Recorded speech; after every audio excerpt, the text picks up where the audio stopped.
joining me again today for this quick update on the market. We're talking in the summer of 2022.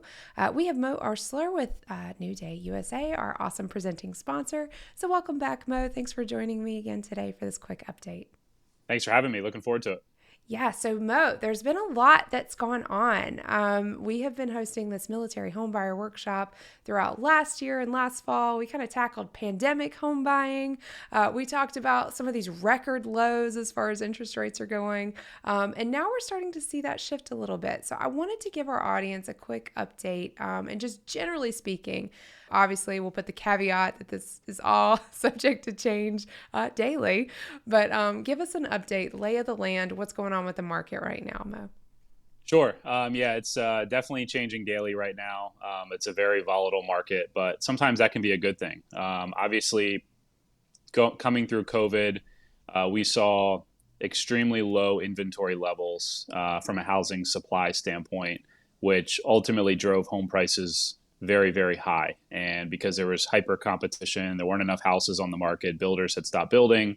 And in conjunction with really low interest rates, it created this huge surge in home prices. As we've come into 2022, the Fed has started to raise rates.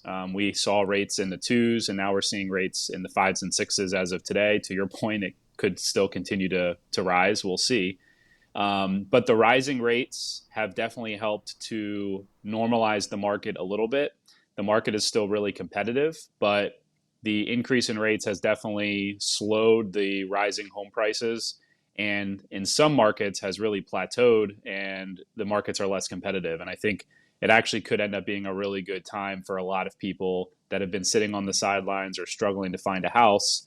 Even though the interest rate's a little bit higher, you don't have to make an offer that's $20,000 over asking price. Your monthly payments actually might end up being comparable. So it could end up being a good time to buy here in the next couple of months for the right situation. Oh, God. And then there was like supply chain stuff on top of that. Woo, y'all, it's been a year. So if you've made it this far, kudos. We're with you.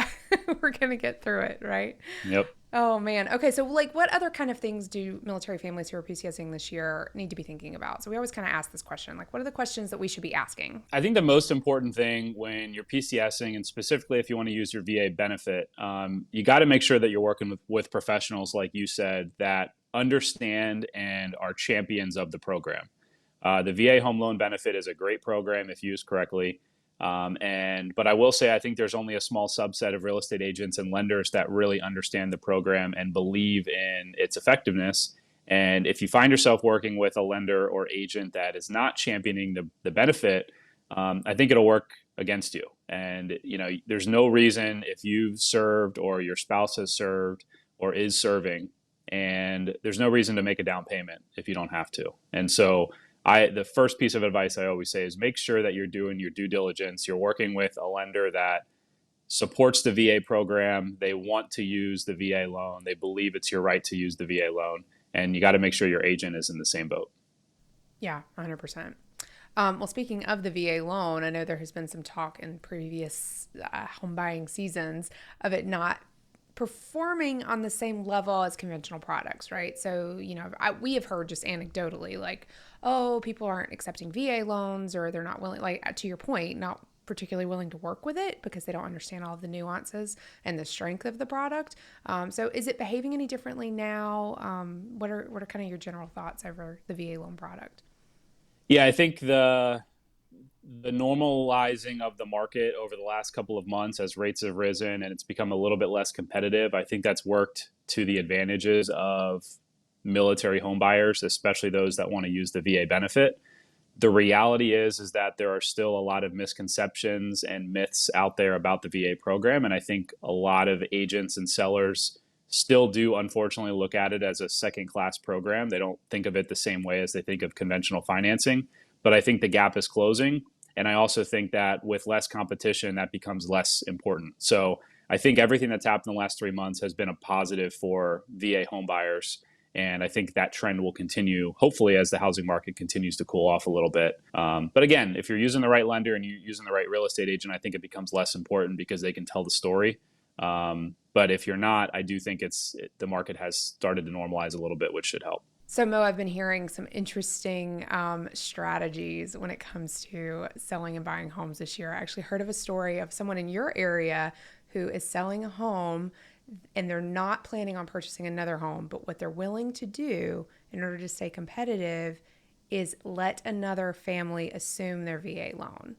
Have you guys been working with this sort of perk, I guess, of the product? Explain what that means in case someone comes up against it and what your thoughts are around opportunities like that. Yeah, it's interesting. So a VA loan is assumable from one service member to another. That is one of the perks of the program. And basically, what it allows you to do is if you refinanced your home or you bought your house in the last couple of years at a really low interest rate, let's just say a 2.99 to keep the example consistent. If you're going to go sell your house, if you'd like, you can sell your house and the buyer can get their own mortgage and you can sell it, pays off your mortgage. And that, that's kind of the normal way that you would process that. If you want to do an assumption, what you can basically do is you can agree to almost hand off your loan to the buyer and they would assume the loan that you have. You have to work with your loan servicer to make sure all the documentation is handled. The loan servicer is going to do a full underwrite on the buyer. And so all of that is doable. The reason it's beneficial to you is if your house is worth 300,000, but rates today are at five in the fives, somebody might be willing to pay a lot more than 300,000 to buy your house and also get a 2.99 interest rate. So depending on your situation, you may decide that that's what's best for you. The only caveat I'll say is that that does use up your entitlement. So even though you've assumed the loan, the VA will still say, Veteran Jones has this active VA loan on his profile, and it's not the same as you selling the house. So if you're planning on using your entitlement again on your next house, that might not be the best option. But for certain families, I do think it's a nice tool that can be utilized. I'm thinking of it mostly from the perspective of a buyer. So if you see those terms listed out somewhere, and Sure. you're like, what in the world are they talking about? Is this even legal? Yeah, it is. And Yeah. again, if you see a house worth $300,000 and somebody's offering to basically offer their current interest rate as well, theoretically you should be willing to pay more than $300,000 Right. because your monthly payment will be a lot lower. So that is a nuance. Hopefully your agent can walk you through that, but that is one of the potential perks of a VA home loan. Absolutely. Great. Thank you for explaining that.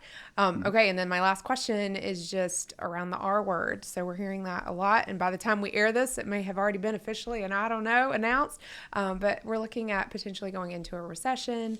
What does that mean for home buyers, specifically military folks who are PCSing? What should they be thinking about?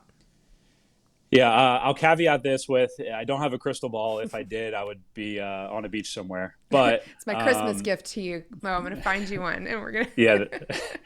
I will say this. I think the possibility of a recession, the housing market is obviously a big part of the economy. I will say, though, that because the home price appreciation that we've seen the last couple of years is primarily driven up through supply and demand issues, I don't see housing supply being anywhere close to normal levels in the next couple of years. So I personally do not see any scenarios that home prices substantially decline. I think there are scenarios where home prices stop appreciating and they maybe level off for a couple of years if we do go into a recession.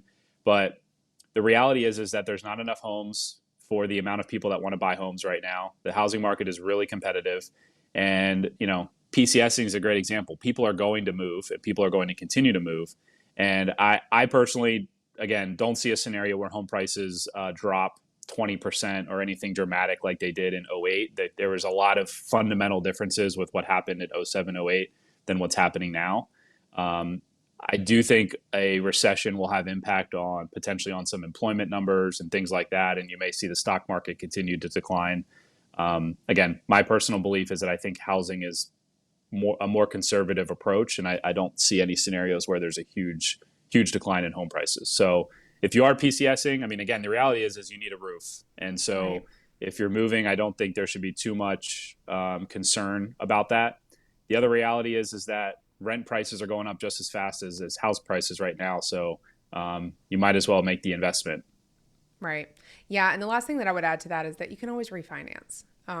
If there comes a point in time down the road where rates drop again, it's not necessarily a totally lost opportunity, right? You can always reevaluate your situation.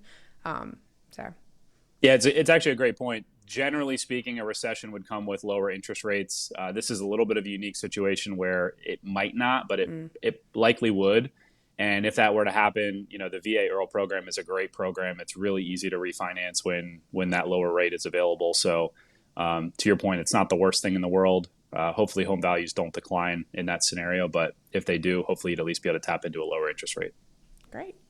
Okay, Mo, any last thoughts?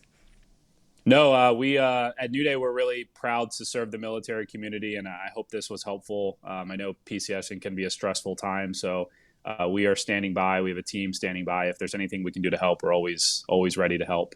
Just let us know how we can do that. Awesome. Thanks so much, Mo. Appreciate it. Thank you.